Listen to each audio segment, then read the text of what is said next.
à quoi sert la Ligue ?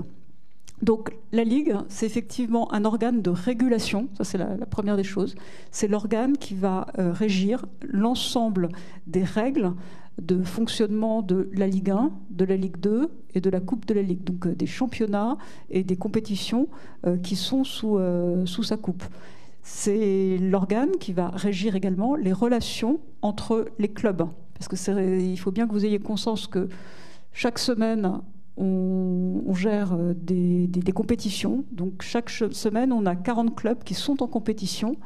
Et il n'y a pas d'univers comparable. Donc vous n'avez pas d'univers d'organismes similaires, mis à part le sport, où chaque semaine, finalement, vous remettez tout en jeu en fonction des résultats d'une compétition sportive. Donc on en a besoin. Donc souvent la Ligue est vue, en plus de ce rôle réglementaire, un peu comme un rôle disciplinaire, puisqu'effectivement, qui dit règles à respecter, dit règles qui ne le sont pas. Et donc, lorsqu'elles ne le sont pas, on a 2 organes aujourd'hui très importants disciplinaires. Le premier, c'est la commission de discipline, donc, que vous devez connaître, qui est autonome, mais qui est désignée par le conseil d'administration de la Ligue.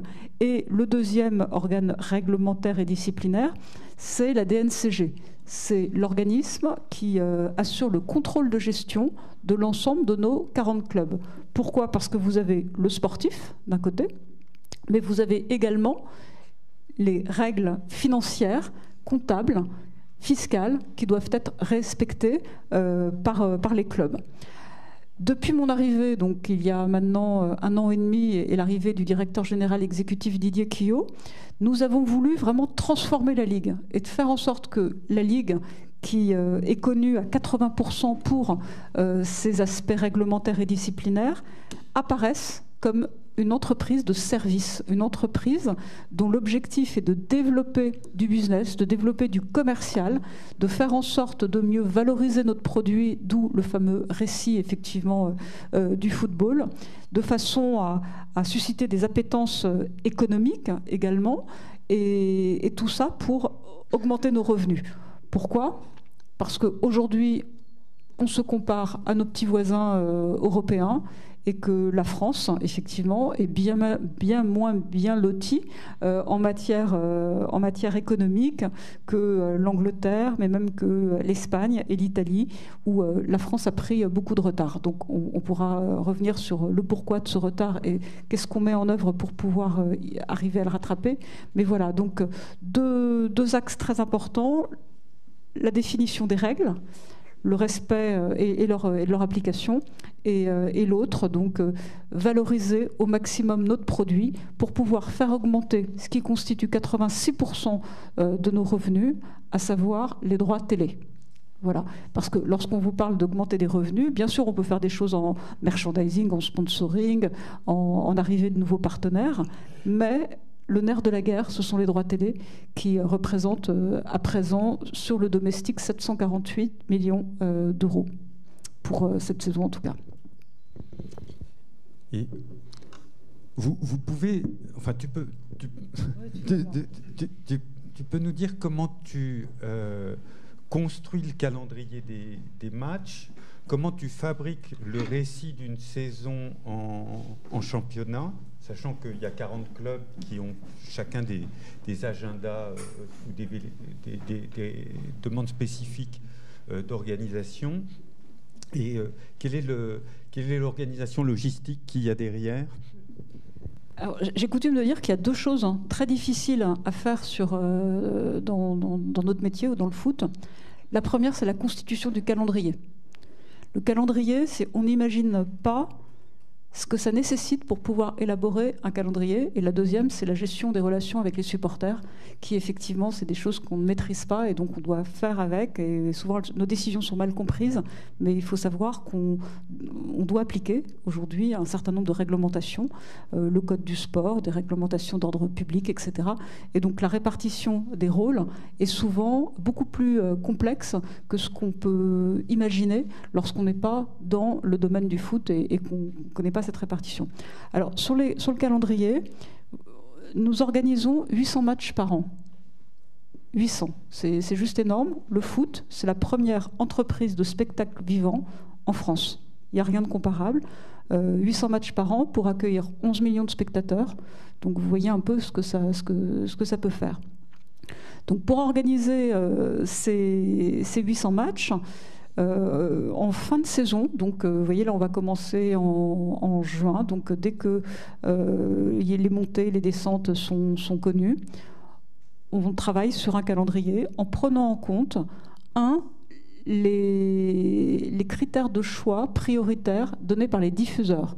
C'est-à-dire que Canal et beIN, qui sont nos diffuseurs domestiques aujourd'hui, nous donnent un certain nombre de 10 affiches en nous disant, ben voilà, au mois de le deuxième week-end de mars 2019, je souhaite avoir un PSG Monaco, etc. Donc il y a 10 affiches comme ça qui sont à peu près bloquées par les diffuseurs. Ensuite, il y a une enquête qui est faite auprès de l'ensemble des clubs et on demande aux clubs de nous remonter leurs souhaits. Donc là aussi, on a des fiches de souhaits qui remontent.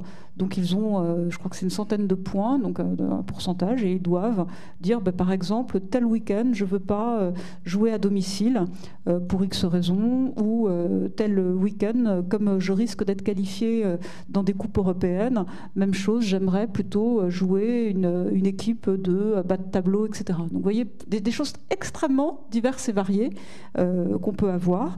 Bien entendu, donc certains clubs vont en mettre une dizaine, donc en mettant 10% sur chacun des critères, et puis d'autres vont raisonner de façon totalement différente en disant, moi, il y a une chose qui est importante et je mets 100% de mes points sur un seul critère. Reçois ça.